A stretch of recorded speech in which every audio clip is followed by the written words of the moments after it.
تذكر يوما كنت تعانق دمعة الفكر تناجي الله في صبر وترجو رحمة تسري فعاش القلب إخلاصا وصرت تحوم كالطير تحلق في ثقافات وتنهل من ربى الخير ترى ما زلت تذكرها وتذكر روعة الذكر فيهدي.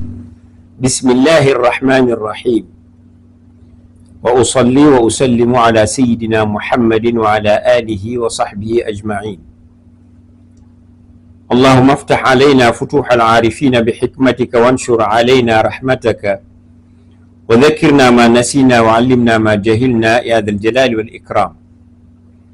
اللهم علمنا ما ينفعنا وانفعنا بما علمتنا وزدنا من فضلك علما. والعاقبة للمتقين ولا عدوان إلا على الظالمين. Chers frères et sœurs, nous venons dans cette vidéo vous présenter et vous expliquer l'ouvrage qu'a publié Cheikh Ibrahim Khalil Mbaye lors de son califat. Cheikh Ibrahim a été le deuxième calife de Mame Cheikh Mbaye de 1952 ou 53 à 1993. Et cet ouvrage a été préfacé par un shérif, notamment Abdullah Mouna, descendant de Sayyidina Hassan, fils de Sayyidina Ali, radiyallahu anhuma. Donc, Cheikh Abdullah Mouna dit: au nom d'Allah, le tout miséricordieux, le très miséricordieux, qu'Allah prie sur son noble prophète et sur sa famille les étoiles. Abdullah Mouna, Shérif Hassani, félicite le prosateur Cheikh Ibrahim, fils de Cheikh Ahmad Saghir Mbaye, Cheikh des saints et imam des guides.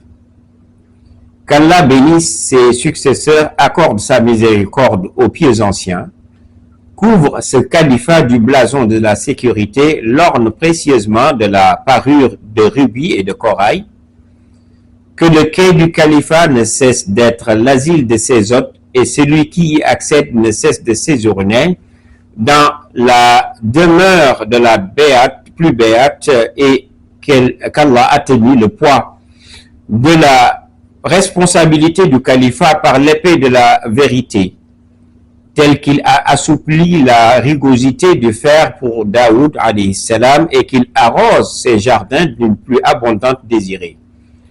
Amin. Ô Allah, prie sur notre maître Muhammad sallallahu alayhi wa sallam et prononce le salut final. Donc, Abdullah Mouna vient avec ses vers: homonyme de l'ami intime d'Allah, tu as atteint ton objectif, murmure toujours avec le monde du secret et de la confidence. Alors guide de la religion de l'élu Al-Mustafa tout aspirant. Protège-les tous contre toute source de mal et avec prédominance. Ainsi ton semblable dans l'acquisition des œuvres louables est rare. Celui qui te ressemble dans la hauteur s'élève dans la ressemblance. Alors tu as assumé ta responsabilité en toute sagesse. Tu ne fais que récolter gloire, mon cher ami, de cette performance. Bien entendu, beaucoup de gens qui ont suivi cette publication, notamment en français, savent que mon humble personne a été le traducteur. Donc, j'ai traduit cet ouvrage en français. Donc, Cheikh Ibrahim Khalil commence l'ouvrage en disant « Au nom d'Allah, le tout miséricordieux, le très miséricordieux, gloire à Allah, l'unique, l'éternel, qui n'a ni enfanté, ni été enfanté, et personne ne lui est égal. Prière et salut sur notre maître Muhammad, sur sa famille et ses compagnons bien guidés. » Cela dit, j'ai compilé dans cet ouvrage quelques-uns des miracles ou des prodiges du saint ami d'Allah, l'allié d'Allah, l'éducateur, le Cheikh Ahmed Sarir Mbaye, que j'ai intitulé le guide de l'indécis dans les prodiges du saint allié d'Allah. Je n'y ai mentionné que ce que je tiens de personnes dignes de confiance, et mon dessein n'est pas de faire figurer tous les miracles, car ils sont innombrables à l'instar des plantes terrestres. Mais je n'en cite que quelques-uns en disant, y compris, le conseiller du nom de Ngalandou Diouf est venu rendre visite au cheikh avec son ami du nom de Mor Gueye Marchand un soir, lorsqu'il entrait en compétition avec le poste de député, pour le poste de député, ayant la direction du pays entre les mains. Comme vous le savez, en ce moment-là, il était député français à l'Assemblée nationale française, mais en même temps aspirait à diriger le Sénégal. Il lui dit, le chef, donc c'est Ngalandou qui parle, « Je viens vous rendre visite, vous demandant de formuler des prières pour moi, prières qui me seront utiles dans cette compétition. » Le cheikh lui posa des conditions que le nommé Ngalandou Diouf accepta. Le cheikh lui dit alors, « Je t'ai certes donné le pays, comme j'avais dit à mon disciple Ahmed Koumba Bakhaw. Et la chose se passa exactement comme il le lui avait dit, qu'Allah lui accorde sa clémence. » Y compris un homme originaire de Guinguinéo, du nom de Ahmedou Mam Gueye, qui faisait partie des Mourides, nous a dit qu'une femme était venue rendre visite au cheikh, et les convives de ce dernier, du cheikh, abordèrent son sujet, jusqu'à ce que l'un d'eux dise « Elle ne procrée jamais ». Le cheikh leur rétorqua « Dans son ventre se trouve un garçon. Lorsqu'elle atteignit 9 mois, à savoir la durée de grossesse de la plupart des femmes, elle donna un garçon comme il l'avait dit. » Le cheikh l'avait dit. Y compris qu'Ahmadou Mams précité nous a informé, dit l'auteur, Cheikh Ibrahim Khalil Mbaye, que lorsque sa mère tomba malade de la maladie qui devait la rappeler à Allah, sa famille a envoyé un émissaire au cheikh pour qu'il formule des prières pour elle afin qu'elle se rétablisse. Lorsque l'émissaire de la famille arriva et lui transmit le message, le cheikh lui donna un linceul et un parfum, comme on fait pour les morts, et n'a pas prié pour son rétablissement comme il l'avait sollicité. Lorsque l'émissaire retourna et qu'il arriva, il la trouva morte. Ceci fait partie d'une myriade de ces miracles, y compris son disciple du nom d'Abdullah Sen, originaire du Saloum, du village de Kouiré, près de Kaolack, a rendu visite à Cheikh Ahmed al-Khadim, Cheikh Ahmadou Bamba radiallahu anhu, pour se confier à lui. Après s'être confié à lui, le cheikh arriva, Cheikh Ahmadou Mokhtar Mbaye, Mam Cheikh Mbaye. Le cheikh arriva sur les lieux depuis sa contrée et dit à Cheikh Al-Khadim: où est mon disciple qui est avec toi? Et il lui rétorqua: il est là. Le cheikh prit alors le disciple et s'en alla. Et ceci est la raison de son compagnonnage avec ce disciple. Le savant agile, le sieur Mohammed, fils du professeur élu El-Hajj Mbacké Bousso, radiallahu anhu, qu'Allah lui accorde sa clémence, lui a dédié un éloge panégyrique en disant: quelle bonne nouvelle que la venue de l'océan débordant, océan de toute science et havre le plus providentiel. Le cheikh Ahmadou, celui qui devance incontestablement, plus savant des cheikhs de son époque, tous sans dire tel et tel, c'est-à-dire sans exception. Il allia droit islamique et ésotérisme clarifiant et enseignant la sunna des pieux anciens du premier modèle. Les pays de l'Afrique de l'Ouest se réjouissent vous accueillant. Vous venez à jamais baisser le coût de la vie sempiternelle. Dès lors, nous saluons notre imam, lui souhaitant la bienvenue. De sa venue, nous sommes bénis, puisque son arrivée est telle qu'elle. Ne m'a conduit la visite que vous m'avez rendue manifestement à ma maison que la destinée divinement intentionnelle. Merci à vous, tant que j'aurai un souffle de vie, en vous demandant prière pour que croisse temporelle et spirituelle. Parmi ces miracles, une femme du nom de Fatima, fille de Sakhewar Diop, originaire de Tilmaqa, lectrice assidue du Coran et qui l'enseignait également aux enfants, a entendu dans un rêve une voix lui dire: celui qui sera ton mari est le meilleur de ceux qui se nomment Mohammed dans son époque. Et lorsqu'elle se réveilla au petit matin, elle informa son père de son rêve. Celui-ci lui dit: allons rendre visite à Cheikh Al-Khadim, Cheikh Ahmadou Bamba radiallahu anhu. Lorsqu'ils se rendirent tous les deux sur les lieux, son père l'informa de son rêve.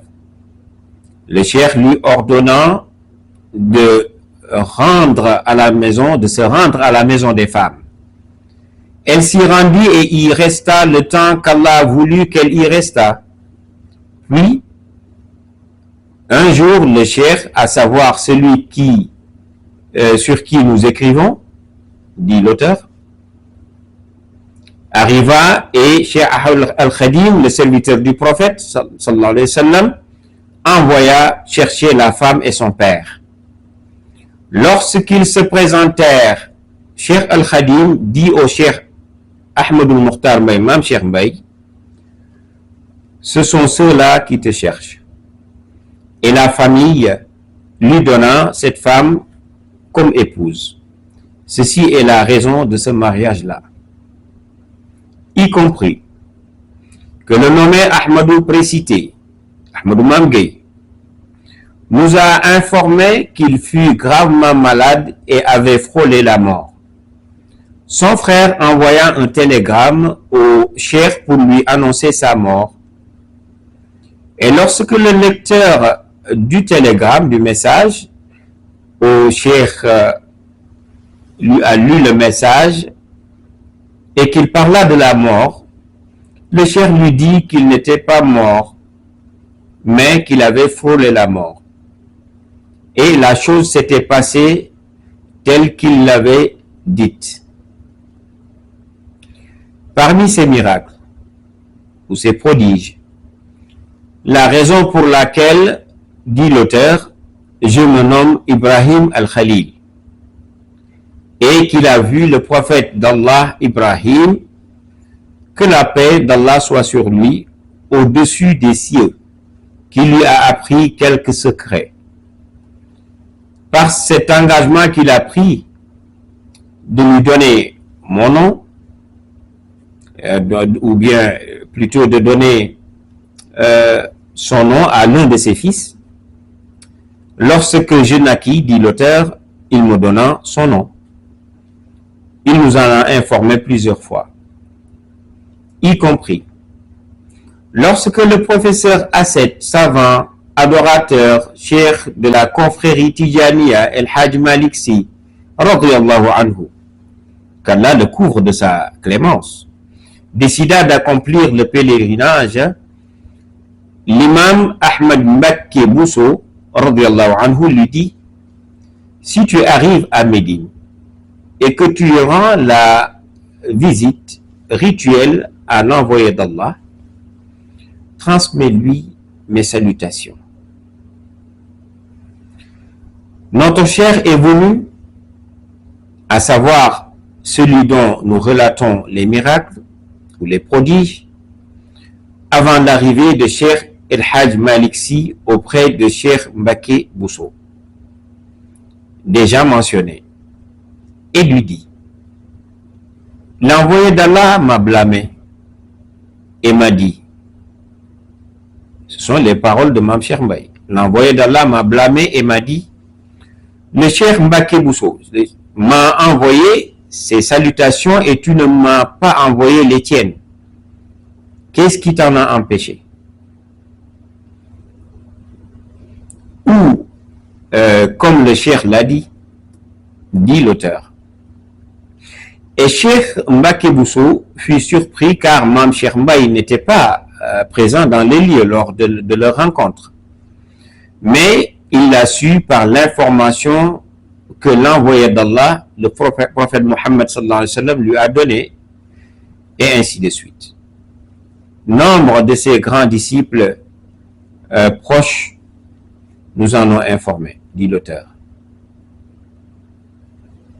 y compris lorsque l'un de ses disciples du nom de Daouda Mbeng fut victime d'un vol de chaussures par un dérobeur, pendant qu'il se rendit à Gossas en compagnie du cheikh dans le train, il en informa le cheikh qui lui dit: regarde à l'endroit auquel tu les avais posés.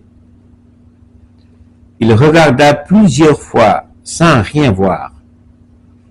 Il retourna alors dire au cheikh: je n'ai rien vu. Le cheikh lui rétorqua: je t'ai dit de les regarder là où tu les avais posés, pour que tu ne doutes point qu'elles ont été dérobées. Mais à présent, retourne-y et tu les y trouveras avec la volonté d'Allah. Le disciple mentionné y retourna et les retrouva. Puis il est retourné en informer le cheikh qui lui rétorqua: le voleur ne sait pas qui lui a pris, y compris un de ses disciples du nom de Moussa Mbaye, commerçant originaire de Louga, est venu se plaindre auprès du cheikh au sujet de son champ confisqué par l'autorité coloniale, à savoir le commandant, s'appelait des commandants de cercle, le commandant qui l'a remis à son plaignant. Donc il lui a dérobé cette portion de terre. Son plaignant nommé Galaye Baye. Le cheikh lui dit: je te fais don du champ. Alors tu verras entre les propos du commandant et les miens quels sont les plus crédibles. L'arrêt fut maintenu. Moussa Mbaye se rendit au bureau du commandant en lui disant: commandant, tu t'es trompé en commettant une erreur. Il s'en est suivi la cassation du jugement en faveur de Moussa. Ainsi la chose se produisit telle que l'avait décrite le cheikh, y compris. Je lui ai personnellement, dit l'auteur, adressé une missive dans laquelle je me plaignais d'un mal lorsque la longue absence pluviométrique, donc la longue absence de pluviométrie nous affecta, les habitants de Gossas et moi-même. L'arrivée de ma lettre coïncidait avec celle de la lettre de Cheikh Ahmed Mustafa Mbake, alors calife de Cheikh Ahmadou Bamba, radiyallahu anhum. Cette missive arriva auprès du Cheikh et qui se plaignait, comme Cheikh Ibrahim Khalil Mbaye, de l'absence de pluie. Il dit alors: Allah fera tomber la pluie abondante, une pluie abondante sur nous jeudi prochain, Inch'Allah. Une pluie torrentielle tomba comme il l'avait dit. Y compris qu'il marchait dans certaines ruelles de Louga. Puis un commerçant du nom de Cissé Mangoné, qui fut originaire de Louga, dont Cheikh Saad Abihi et Cheikh Ahmadou Bamba, le serviteur du prophète sallallahu alayhi wa sallam, séjournaient chez lui lorsqu'il venait à Louga. Donc, Cissé Mangoné, voyant le Cheikh Mam Cheikh Mbaye marcher, il alla à sa rencontre. Dans l'allée qui passait devant la maison du commandant, le commandant de cercle, et lui dit: allons chez moi. Il lui dit: allons chez moi. Pendant ce temps, le ciel était couvert de nuages, l'éclair foudroyait partout, et peu à peu, la pluie commença à tomber. Il dit au cheikh: retiens la pluie, sinon je ne pourrais pas partir. Il était obèse et ne pouvait marcher vite. Il lui dit, le cheikh notamment dit: je n'ai aucune puissance, toute la puissance appartient à Allah seul. Puis Cissé Mangoné lui rétorqua: si tu le veux, tu peux retenir la pluie. Alors le cheikh de sa main lui tapa l'épaule et lui dit: marche comme bon te semble, aucune goutte de pluie ne te touchera avec la volonté d'Allah. Ils marchèrent alors, le cheikh et lui, sous la pluie, et aucune goutte de pluie ne les toucha. Lorsqu'ils arrivèrent chez lui et qu'il s'assied sur le lit, le cheikh notamment, l'un des témoins de ce miracle, de ce prodige, a dit: Allah exalté soit-il, a dit: demandez-moi et j'exauce votre prière. Alors, le cheikh lui rétorqua: je n'ai pas prié.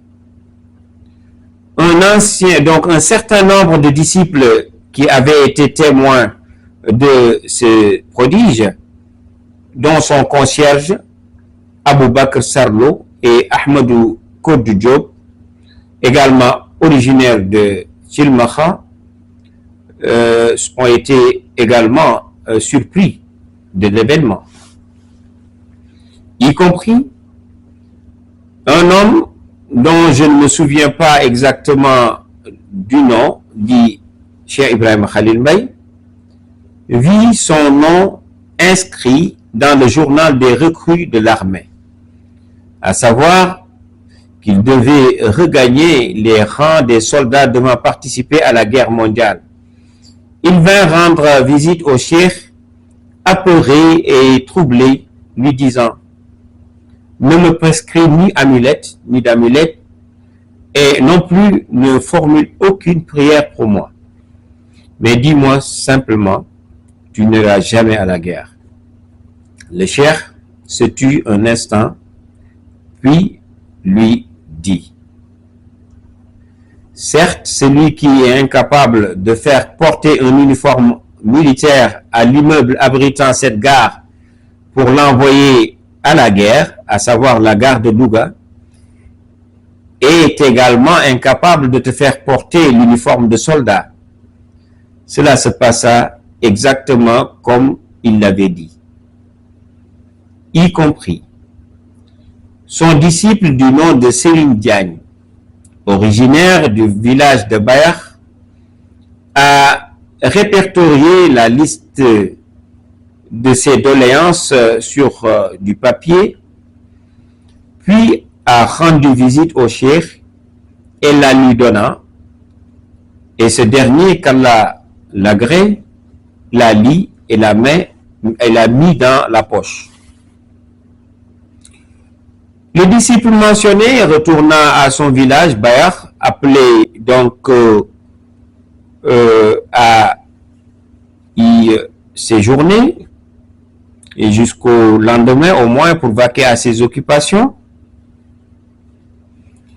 À la fin de la causerie, à la tombée de la nuit, donc lorsqu'il s'endormit, il vit en rêve quelqu'un lui dire: la plateforme revendicative que tu as exposée au cheikh est satisfaite.